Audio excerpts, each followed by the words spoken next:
Nun werde ich euch beweisen, dass Gott, wenn es ihn gibt, böse ist. Hat Gott alles, was existiert, erschaffen?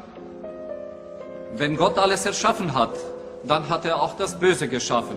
Das bedeutet, Gott ist böse. Herr Professor, existiert Kälte? Was für eine Frage soll das sein? Natürlich existiert die Kälte. War euch noch nie kalt? Nein, in der Tat, Herr Professor, die Kälte existiert nicht. Nach den Gesetzen der Physik ist das, was wir als kalt empfinden, nur das Fehlen von Wärme.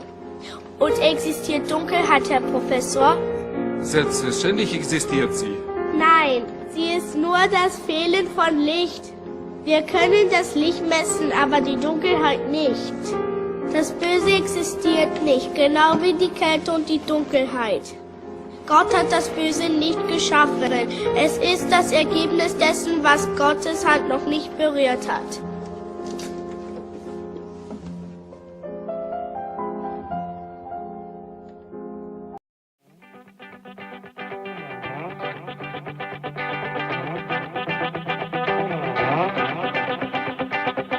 Understand its shape. And that's its cross-sectional view. And it's here that we find something amazing inside the DNA molecule. For a cross-sectional view, what you do is you cut across the molecule and then you look straight down its imaginary axis. And do you know what you find when you do this to the DNA molecule? The molecule has the shape of a regular decagon. The psalmist wrote, I praise ye, Lord, because I am fearfully and wonderfully made. Marvelous are thy works. And it's true, you are, even right down to the molecular level. Listen, God invented the DNA molecule as the instruction book for producing all physical life we see and know on planet Earth. Scientists literally call it the molecule of life. Therefore, isn't it clever that God has embedded it with a picture of his 10 love commandments? Because he knows they are the instruction book for producing all spiritual life.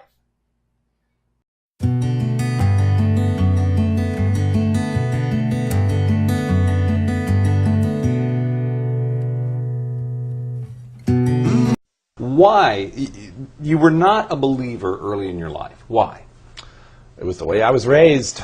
I was raised in this remarkable environment by a drama professor father and a playwright mother, surrounded by theater, music, the arts.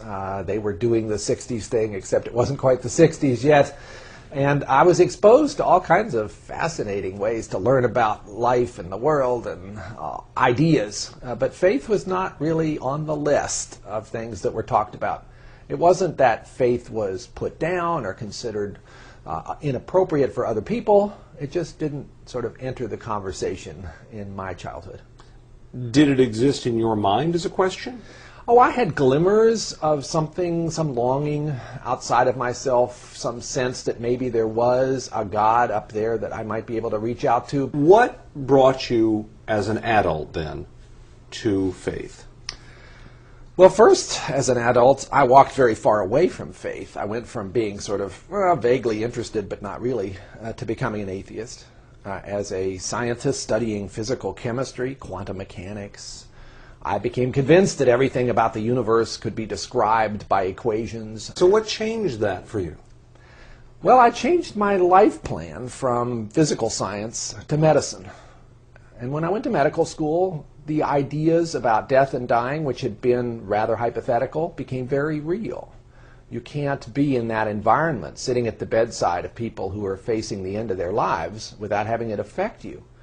Did you set out to find God, or to find that there was no God? I set out to prove that my atheist position was correct. I set out to try to find out what really were the rigorous arguments that I assumed were there that would rule out any possibility of God for a thinking person. You must have found many of them.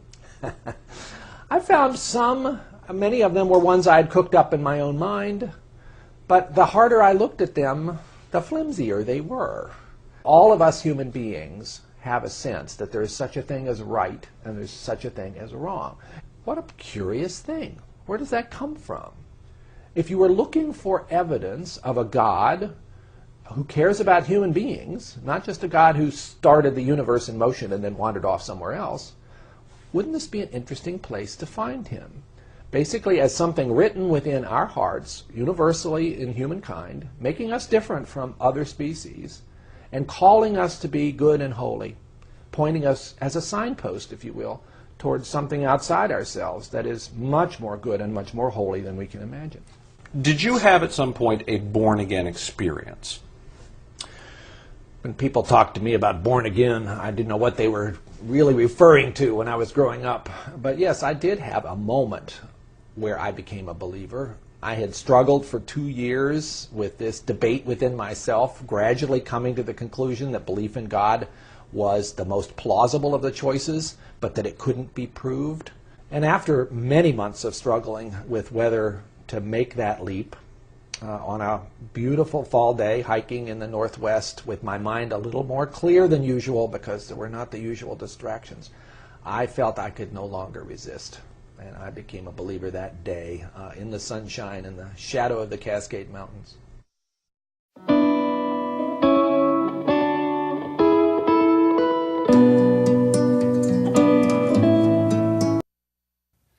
Jim, as a once angry atheist, something about the Gospels struck you as being more than, and I quote you, moralistic mythologies.